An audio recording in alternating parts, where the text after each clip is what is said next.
250 গ্রাম, 250 গ্রাম, তাহলে 1 কেজির দাম 2670 গুণ 4 কত হয়?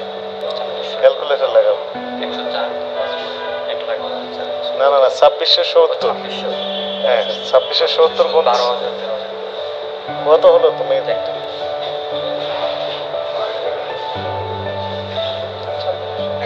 গুণ 4,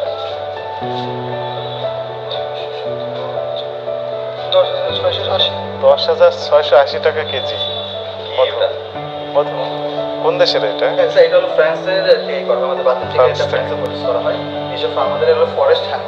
এটা হলো অনেকগুলো ফুলের সমন্বয়ে এগুলো দেয়া আছে। হ্যাঁ, মূল দেয়া আছে। কিন্তু আমরা সবাই বলে যে সুন্দরবনের মধ্যে নাকি মানে বিশ্ববিখ্যাত। স্যার, সুন্দরবনে তো আমাদের ওয়ার্ল্ড হেরিটেজ সবাই জানে। এটা হলো এটাও ফরেস্ট হানি, ফ্রান্স সাধারণত কি এলাকাতে হানি যত সুন্দরবন আছে। না, সুন্দরবনের আমাদের তো একটা ফ্রাঞ্চাইজ, সুন্দরবনটা আমরা এখানে রাখতে পারি। যে প্রোডাক্ট